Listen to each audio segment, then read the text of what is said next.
गोजोन मोनाबिलि नोंथांमोननि खाथियाव आं दिनै लाइभ फैबावबाय आरो गोसो गोथारै PM सोदोब चेनेलाव नोंथांमोनखौ बरायनाय थाबाय लाइभ स्ट्रिमिंआवहाय जायफोरा दा लाइभआव गैया बिथांमोना उनावहायबाबो लाइभ नङै समाव बे भिडिअआथ' आपल'ड जाखायो नालाय जेबो दुखु जानो नाङा माखासे सुबुंफ्रा बुङो कि दा नोंनि लाइभआव आं थानो मोनासै स' इट्स अके जेबो नङा जे नोंथांमोना बाथ्राखौल' बुजिबानो जाबाय स' रायजोफोर जों दिनै सावरायगोन आबादारि आरो फालांगिनि सायावहाय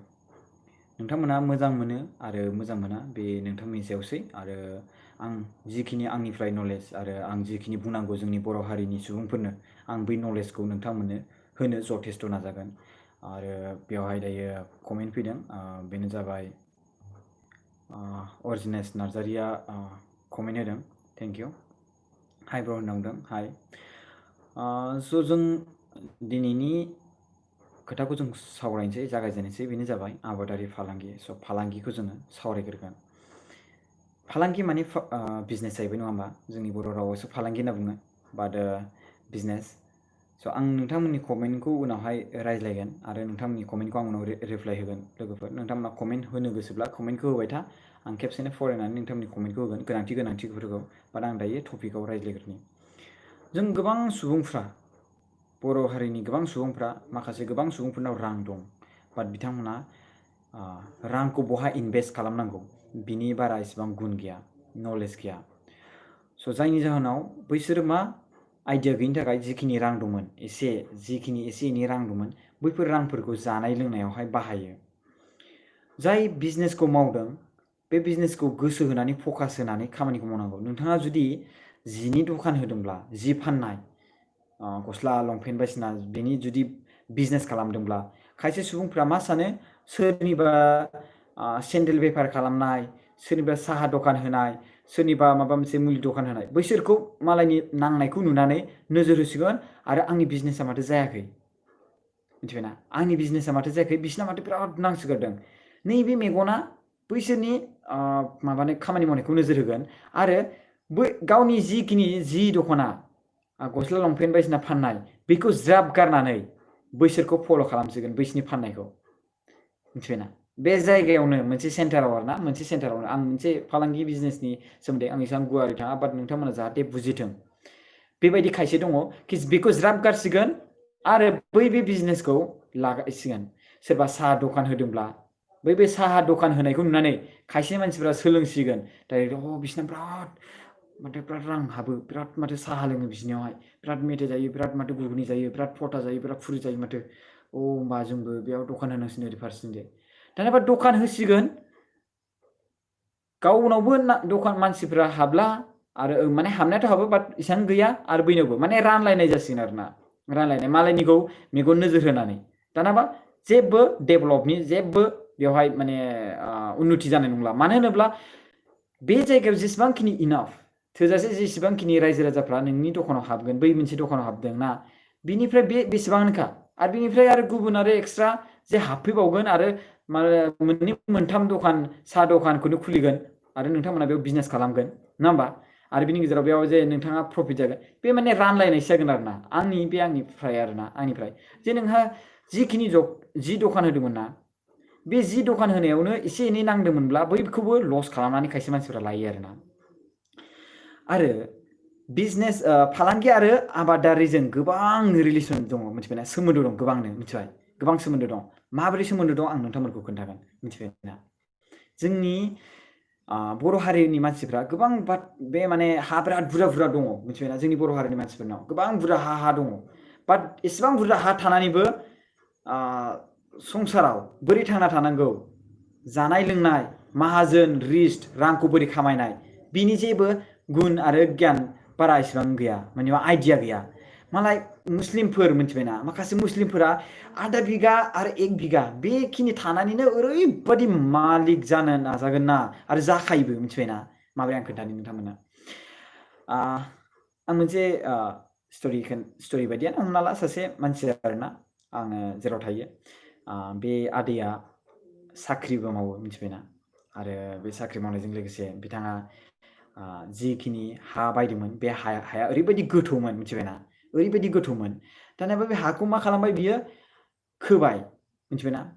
बेसेबांबा थांबाय लाख थाखा थांबाय बे हा खोनायावहाय मिथिबायना थांबाय बिराद थाखा थांबाय दाना बे हाखौ बोरैहाय रिकभार बे हायाव थांनाय फैसाखौ बोरैहाय रिकभार खालामफिनगोन बे मोनसे बिजनेस साननाय फैबाय रिकभार बोरै खालामफिनगोन मोनसे बिजनेस खालामबाय दाना बे मोनसे फालांगि खामानि मावबाय फालांगि खामानिया मा आबाद मावनाय बेनो मा गयनि आबाद मिथिबायना गयखौ बिथाङा थाइबा थाइबानि फुलि बायना लाबोबाय ओमफ्राय बेखौ जावैबाय जिखिनि हा खोदोंमोन दै जिखिनि जायगायाव हा खोदोंमोन बे जायगायावहाय 6 फुट बा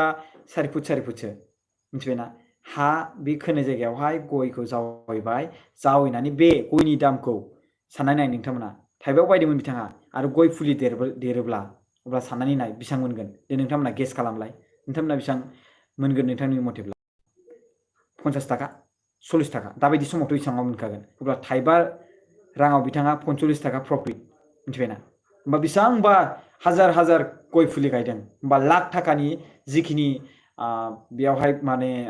थांदोंमोन मिथिबायना 50,000 जा 60,000 जा 80,000 जा बे रांखौ बिथाङा बेयाव बोखांफिनजोब्बाय आरोना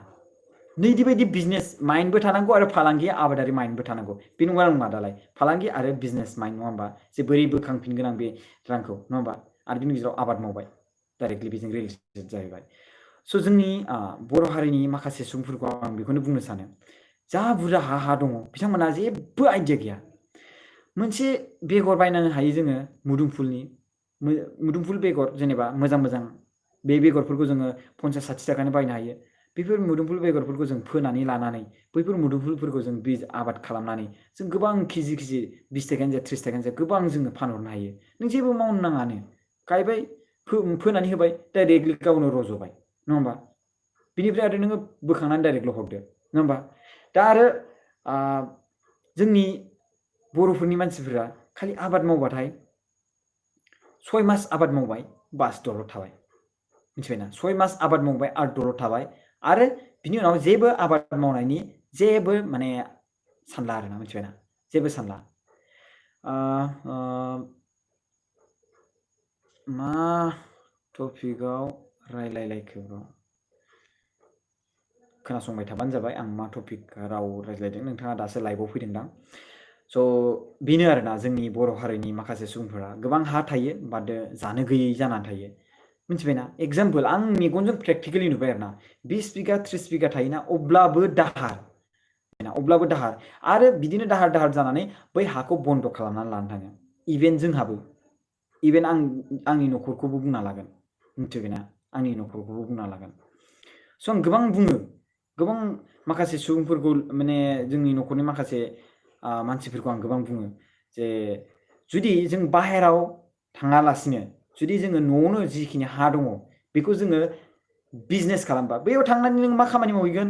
जिखिनि इथा थिखोनांगौ बा माबा मोनसे लहा बे मा होनोमोनलाय हास'नाय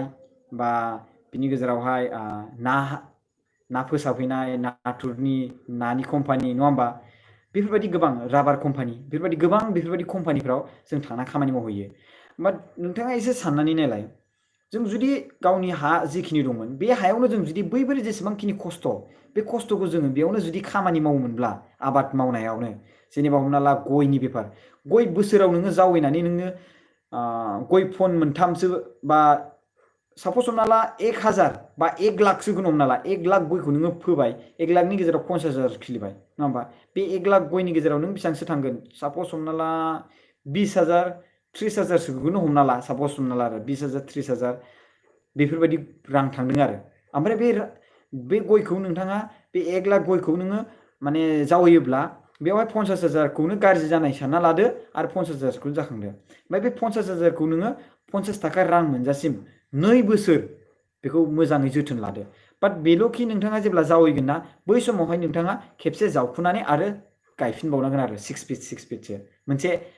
हा लानानै खै बिगा दं नोंथांनियाव बे नोंथांनि सायाव आरोना आधा बिगा हायावनो नोंथाङा 1 लाख गाहाम 2 लाख गाहाम रां खामायनो हायो मिथिबायना आधा बिगायावनो जाब गायोब्ला आरोना आधा बिगा 2 बिगा हाफ्रावनो मिथिबायना गोबां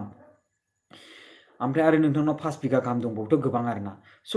बेफोर बिजनेसा गोबां मोजां आरो गयखौ जावैबाय आरो बिनि गेजेरावहाय जावैनानै बेखौ 1 लाख गायनायावहाय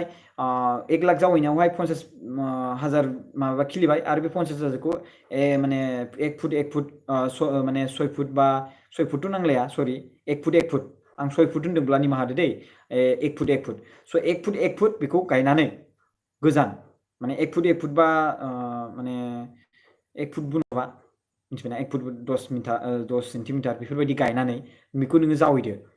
जावैफिनदो खेबसेनो आरोबाव जावैफिनदो माने बिनि गेजेराव जे नोंथाङा हाग्राखौ फुनो हानाय बायदि केपासिटि आरो हाखौ गुरै खालामनो हानाय बायदि 10 सेन्टिमिटारसो बेखौ गायदो होमबा बेयाव बेसेबां गय जागोन साननाय नायदो आरो बेयावहाय नोंथाङा 50,000 बिगाखौ गायनानै होदो होमबा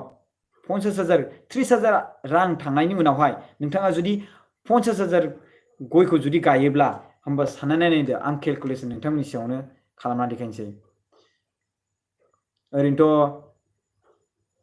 50 थाखा खरै 50,000 बा 5 निजिबा 2,50,000 जाहैगोन नामाथाय नङा होमबा 2,50,000 अब्लाबो आं खानसै औ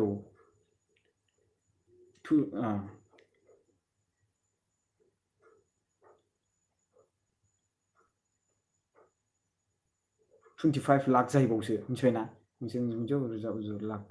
25 लाख मिथिबायना होमबा 50,000 गय नोंथाङा जावैबा ओमफ्राय फांसेयाव जुदि 50 थाखा मोनोब्ला होमबा 25 लाख साननाय नायदो आरो खेबसे नायफिनबावसै आंथ' गोमोबायसो गावखौनो गाव बे हिसाब लानायखौ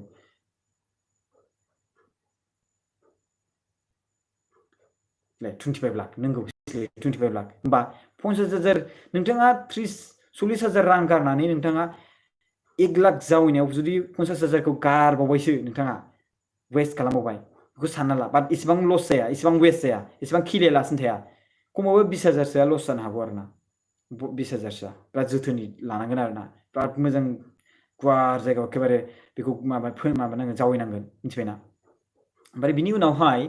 बेखौ जावैखांनायनि उनाव 50,000 उनाव 50 थाखा बा 40 थाखासिम मोनजासिम बेखौ जावैदो आरो बेखौ फानदो खेबसेनो लांग्रा गोबां दङ मेरला दं बिदिनो नोंथाङा बिजनेस खालामनानै जानो हायो आरो बेफोर रांफोरखौ मोनबाथाय नोंथांमोना मा खालामनो हायो गुबुन मोनसे खामानियाव बाहायनो हायो स' बेबो मोनसे बिजनेस प्लेनिं आरो मोनसे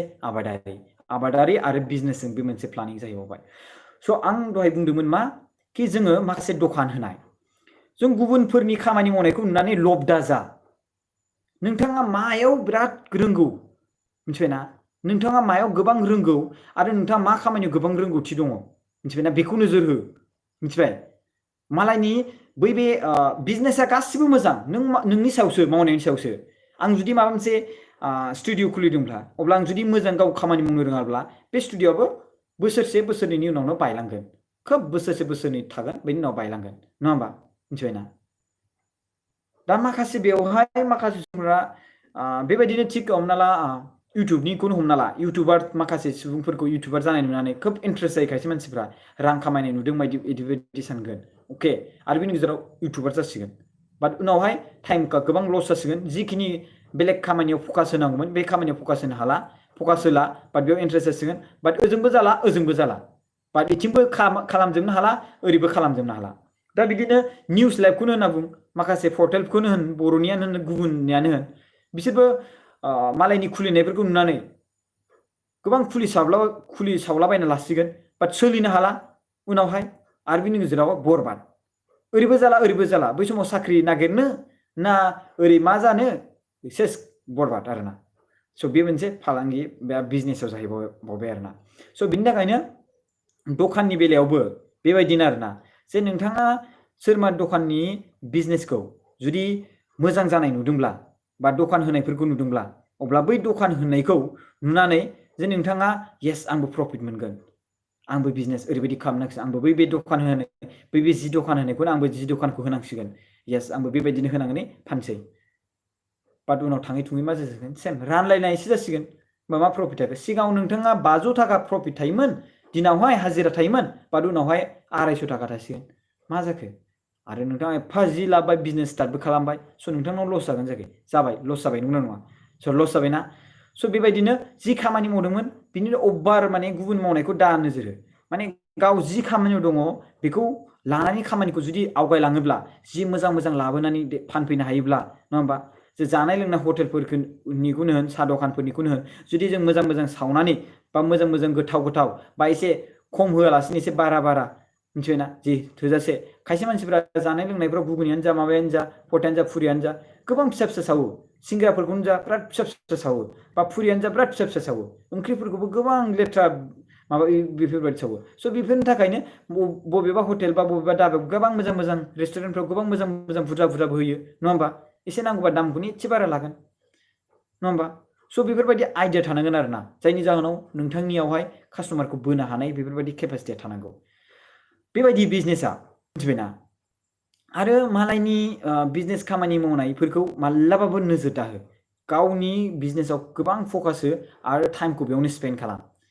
जुदि नोंथांनि खाथियावनो सोरबा दखान होदोंब्लाना सेम टु सेम जि दखानानो जा गुबुनानो जा नों गावखौनो गाव लुज दा खालामना ला मानो होनोब्ला नोंजोंसो कास्टमार रायज्लायनायनि सायावसो सोनारो कास्टमारफ्राबो मिथिबायना रायज्लायनायनि सायावसो कास्टमार सोनारो आं दा दहाय सिगाङाव एसे रायज्लायनाया जाहैबाय मानि थाखाय सानैनियाबो जुदि मोजांब्ला रायज्लायनाया सानैबो मोजांब्ला अब्ला बै बे केरेक्टाराव जायो आरो बै बे पजिसनाव सेर जायो आरो ना रानलायनाय सिगाङावहाय बैनावबो बाजौ बा हाजारसो थायोमोन आरो नोंथांनाव सिगाङाव 500 थायोमोन होमब्ला बे दखानखौ सेम बिनिखौबो होनाय बैनि जि दखान होदोंमोन बेबायदिनो नोंथाङाबो जुदि दखान होदोंब्ला अब्ला बे हाजारसे मोननायखौ नोंथाङा राननानै लासिगोन 500 अब्ला नोंथाङा सिगाङावबो 500 मोन्दोंमोन खिजान नोंथाङा जुदि बै दखानखौ होयोमोनब्ला बिनिबो बारा मोनगौमोनदां बाट नोंथाङाथ' रायज्लायनायसो जाबाय नङा होमबा रायज्लायनायसो जाबाय स' बिनिखायनो आरो कि जानो खायसे मानसिफ्रा ओरैबायदि जायो आरोना बे दखान होआखै दै बाट मालायनि दखान होनायखौ नुनानै गोबां प्रफिट बायदि मोनो गोबां कास्टमार बायदि नुयो अ माय गड बे दखान होनाया गोबां प्रफिट जादों आरो बे दखान होनायाव आङो बे जायगायाव आंबो बेबायदिनो एक्जेक्ट दखान होनांगोन बिनियाव बिराद मानसि हाबो बाट बेसो मोनथिगौ बे दखानखौ बोरै होदों नङा होमबा आरो बिनि गेजेराव मालायनि दखान होनायावहाय माने मा खालामसिगोन डिस्टार्ब खालामसिगोन मालायखौ लस खालामनानै होनायजों लोगोसे गावनियावबो जाया बेनावबो जाया बे फिसा फिसा जायगा सेन्टारनि गोजौ बाथ्राखौ सावरायनाय जादों बे बाथ्राया फिसा फिसा सेन्टाराव आं बेबायदि नुदों आरोना आरो आं रायज्लायनायबो खोनायो मिथिबायना आरो बेबायदिनो बादिलायनायबो जायो आरो बिनि उनाव गावनाबो गैया बैनाबो गैया ओंखायनो बै बे सेन्टार जे जायोना जोंनि गामिफ्राव बै बे सेन्टारा थाबैनो बायलांसै आरो मिथिबायना बायोथ' बिदिनो नोंथांमोना बे सेन्टार अबेबा गोबां सेन्टार फिसा फिसा नुगोन लुफुंनाय आरो एकजेक्ट बिदिनो बादायलायनाय जासिगोन फिसा बे सेन्टारा जायाखैनो ओरैबायदि गोजौ थाखोसिम थाङाखै गोजौ लेभेलसिम सेन्टार जालाङाखै बाट बे गेजेरावनो बायसिन आरो सिफायसिन आरो मानो होनबा बादायलायनायानो बाराबा बादायलायनायसो बारा माने बै सासे दखान होदोंब्ला बेबायदि दखान होनायाव बे नांनाय नुदोंब्ला अबा आंबो होगोन 10थासो थागोन बेबायदि एक्जेक्ट सेम दखानानो होमबा बहाथो थांगोन देलाय बेलेग बेलेग बेलेग सोरबा मोनसे लाबाखैबा ओरैबायदि बे मोनसे लाबाखैबा ओरैबायदि सोरबा नापित होआखैबा नङा होमबा सोरबा लहि फाननाय सोरबा साराय सुराय फाननाय नङा होमबा बेबायदि प्लानिं खालामनानै माने बेलेग बेलेग एक्सट्रा लाबोनो नाजानांगौ बाट माबा मोनसे सोरबा नांदोंब्ला बै बे दखानखौसो होनो नाजागोन आरो ना मिथिबायना बै बे दखान बै बे जाय दखान होखानाय अलरेडि बै बे दखान बायदि बेबायदि सेमसो होनो नाजागोन आरो ना बेबायदिनो एक्जेक्ट ओमफ्राय बेयावनो बेबायदि होनायावनो जायफोर सेन्टार जाखांफुनाय बेफोर सेन्टारफ्रा सेस माबा जाजोबो आरो ना स' बिनि गेजेराव आं नोंथांमोननियाव कमेन्टखौ लानोसै पिकआप खालामसै हाय आदा खबरफोरा मोजां ना बकुल रामसारि औ मोजाङानो राइट ब्र सैथो खोथा होनदों Himalaya Basumatary thank you right आदा नोंनि बुंनाया दिदोम दैमारि रिमा रामसारि बुंदों हाय आदा खबरा माब्रै मोजां खबरा आरो गुड इभिनिं जिडिके गुड इभिनिं गाइस गुड इभिनिं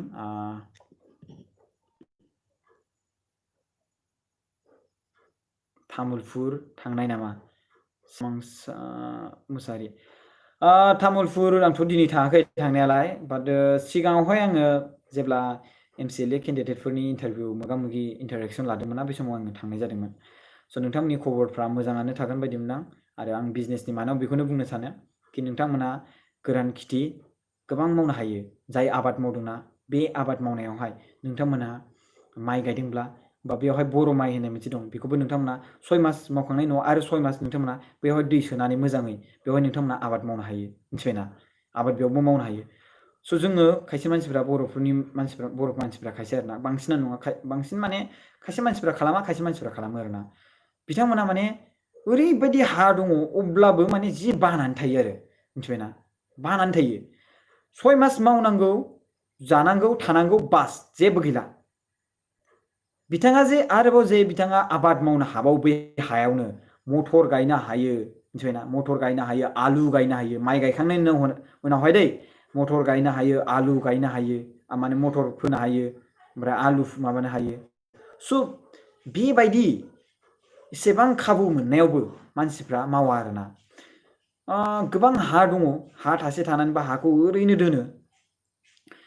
बेयावनो गोरिबनिफ्राय गोरिब गोरिबनिफ्राय गोरिब गोरिबनिफ्राय गोरिब बेफोरबायदि जालाङो आरोना मिथिबायना मानसिफोरा बाट मावा जानाया बारा खामानि मावनाया एकबार मावबाय थाबाय बेफोरबायदि आरो बिनि गेजेराव गोरान खेथि बुङोब्ला जोङो दा मा सिजोनावहाय मा आबाद मा मैगं थाइगङा सोलियो बेखौ नायनांगौ मुसलमानफ्रा मालाय नायनांगौ बिसोरो मालाय आबाद मावनायाव गोबां माहिर आरो बिथांमोना बेजोंनो जायो खायसे मिथिबायना बिराद आबाद मावो बिसोरो खना खना जायगायावनो गोबां आबाद मावो मिथिबायना बे खनायावनो सामब्राम गायगोन बै खनायावनो माने पियास माने बे खनायावनो आलु बै खनायावनो ओमफ्राय दुन्दिया मिथिबायना बै खनायावनो सबायबिमा बै खनायावनो दिंखिया दिंखिया लायनो माबा लेडिस फिंगार मिथिबायना ओमफ्राय बै खनायावनो मैथा बै खनायावनो थाइबें बै खनायावनो केबेज माने मा होनोमोनलाय कबि बे खनायावनो कलिफ्लावार माने बान्दा कबि फुलकबि बेफोरबायदि गायो आरो मिथिबायना बेफोरबायदि फोयो बेफोरबायदि गायो बिसोरो ओरैबायदि माने बिसोरनाव माइन आरो बिसोर माने बेयावनो बिराद रांबो खामायो मिथिबायना बानलु फोनाय मा बे आधा बिगा एक बिगायावनो गोबां रां खामायो बिसोरो आरो बिसोरनि बानलु बेफोरबायदिफोरखौसो जों बांसिन मोजाङै बायदि मोनो दा जोंनि बर'फोरनिया बिराद खम आरोना बेफोरबो गोबां हा थायो ओरैनो आलाय सिलाय जानानै थायो आरो बिनि गेजेराव जों मा बेफोरबायदि हाखौ गारनानै जों गोजान गोजान जायगायावसो जोङो खामानि मावहैयो मानो बैसिनाव थांगोन बैसिनि डिस्ट्रिक्टआव थांगोन बिसिनि कम्पानियाव थांगोन बिसिनि कम्पानिनि प्रडाक्टखौ जोङो बारायना होगोन आरो बैसिनि कम्पानिनि प्रडाक्टखौ जों बारायना होनानै जों बैसिनि माने मावनानै बिसिनि आन्दाराव मावनानै जों बिसिनि प्रडाक्टखौ बारायना होनानै बिसोरखौ मालिक खालामनो हागोन बा जों जुदि गावनि हायावनो बेफोरबायदि प्रडाक्टफोरखौ जोङो बेलेग बैबायदि सेम नोंथाङा जे कम्पानियाव मावहैयो बेबायदि सेम नङा बाट नोंथाङा नोंनि जायगायाव थाना हालेवनानै नोंथाङा जुदि आबाद मावोब्ला निजेनो मालिक निजेनो मा साननानै नाय बाट बे जायगाखौ जोंनि जायगायाव जि हा दङ बेफोरखौनो जों बेवहाय मावनानै जों जानो नालागै गुबुनफ्रासो जि एसे हा दं बिथांमोना खेथि खालामनानै दखानफ्राव माने बे मोनाब्लिफ्राव जे फानोना सेन्टारफ्राव मैगं थाइगं स' बिसोरसो आरामसे फानसै आरोना बिसोरसो मालाय फानसै बिसोरनिखौ जों बायनानै जासै आरो मिथिबायना जों बिसोरनिखौ जों बायनानै जासै बाट बुंनो थाङोब्ला जोंनि एरियायाव जोंसो फाननांगौ बाट जों मा खालामो बैसिनिफ्राय खायसे खायसे फानोबो नंगौ फाननायालाय फानोबो आं गासिखौबो बुंजोबदों आरोना गासिखौबो बुंजोबदों बे मोनसे फालांगि आरो आबादारिनि सायावहाय बाथ्रा रायज्लायदों नालाय जों बेनो मोनफ्रोमबो जोङो एंगेलजों नायोबा गोबां गासिबावबो रां दङ गोबां गासिबावबो रां दङ मोनसे मुदुमफुल मोनसे बेगरजों जों बेखौ गायोब्ला बिफां जायोब्ला बेवहाय जों खैथा मुदुमफुल फिथाइ मोनगोन जोङो साननानै आरो बै मुदुमफुल फिथाइयाव जों फानोब्ला केजि जोङो होमबा बेसेबां मोनगोन जोङो मोनसे मुदुमफुल बेगरजोंनो जोङो बे 25 फैसा सारेना 10 फैसा साननानै नाय 10 फैसानि जों मुदुमफुल बेगरखौ जों फोनानै बेखौ गायनानै बिफां फांसे मोननाय बेवहाय फिथाइ इसिबां 20 30 जासिगोन बे केजि खरै जोङो 200 थाखा 300 थाखा हाजारसे गाहाम 2000 गाहाम बेयावनो जों मोनगोन होमबा खाथि जों गायनानै जुदि खेबसेनो बेखौ जों फानजोबोब्ला खेबसेनो गायनानै होमब्ला बेसेबां थाखा थायो थालिरनि बागान जों खालामनो हायो थालिरनि नङा होमबा थालिरावबोथ' गोबां रां मोनो मोनसे बेदायावनो जोङो 200 थाखा गाहाम मोनो बाट सिंगोलै जुदि सोरबा लांफैलायनाय जायोब्ला गोबां खम मोननो हागौ नोंथाङा 100 थाखा मोननो हागौ 70 थाखा मोननो हागौ 150 थाखाल' मोननो हागौ बाट नोंथाङा खेबसेनो बुरजा बागान खालामोब्ला अब्ला नोंथांनाव लांनो फैगोन अब्ला बै समाव बेदा मोनसेयाव नोंथाङा 400 थाखा 350 थाखाबो मोननो हागौ होमबा साननानै नाय 10 बिगा हायाव जुदि इसेबांखिनि माने बुरजा बेसेबांबा माने गायनानै जुथुम मोनसे जुथुमाव जुदि 10टा 20टा जुदि गायनो हायोबा बा 7टा 5टा बिदि गायनो हायोबा बेयावनो खेबसेनो 7टा गाहाम बे मोनब्रै गाहाम बेदा मोनबा गाहाम बेदा खालामोबा दखर ओमफ्राय 3 फुट नङा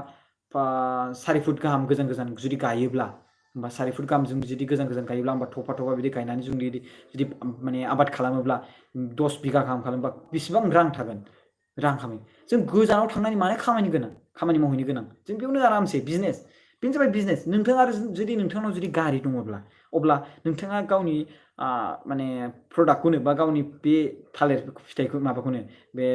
थालिर बिदांखौनो नोंथांमोना दाननानै थख' बबे जायगायाव मिल थायो बबे जायगायाव कम्पानि बिसिम डाइरेक्टलि नोंथांमोना लांनानै दोनहैनो हायो। सापस हमना ला नोंथां गावखौनो गाव साननानै ला आं बेखौ 300 थाखानि फानबाय आं 100 थाखा बे 100 थाखा बिजनेसाव नोंनो खिन्थु नोंनो खालामगोन ओमफ्राय बे 100 थाखाखौ हिसाब खालामनानै गारिनि खरस आरो नोंनि जानायनि माबानि खरस गासिखौबो लाजोबदो बेफोरबायदिबो फानहैनो हालायो नोंथाङानो मिथिबायना बेबायदिबो खालामो खायसे गोबां बेफोरबायदिबो खालामो नोंथांमोनाबो खालामबानो जाबाय बेबायदि मिथिबायना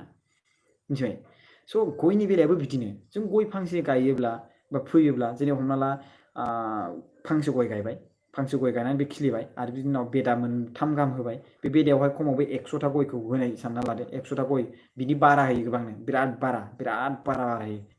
होयो खिन्थु आं सापस हिसाब मथे 100था गय होबाय बे 100थानि गेजेरावहाय बे 100थाखौनो नोंथाङा जावैबाय बे 100थाखौ जावैनायनि उनाव नोंथाङा बायाखै दै बाट नोंथाङा सापस हमना ला केजि हिसाबै बे समाव फानबाय 20 थाखा खरि केजि हिसाबै बा केजि हिसाबै फांसे दंफाङाव नोंथाङा खमावबो 450 थाखासो मोनबाय बा 500 थाखासो मोनबाय फांसे दंफाङाव मोनबाय आरो सापस हमना ला 500 थाखासो मोनबाय बा नोंथाङा 100था गयखौ नोंथाङा 500 थाखानि फानबाय अके 500 थाखानि फानबाय दा 100 थाखाखौ नोंथाङा 500 थाखानि फानबाय गावनोनो फानना लाबाय आंनोनो फानना लाबाय बेखौ मिथिबायना 100था गयखौ आंनोनो 500 थाखायाव फानना लाबाय आं गावखौनो बेखौ आङो गयखौ जावैबाय आं 100था गयखौ मिथिबायना मोनसे दलदसे जायगा फिसा सायावनो आं जावैबाय होमबा बेखौ जावैनानै आङो बेखौ मा खालामबाय आङो बोसोरनैसो माने खेबसे बोसोरसेयाव आं बेखौ जावैखांनायनि उनाव जेब्ला खिलिगोन ना बेखौ साफा खालामनायनि उनावहाय आङो बेखौ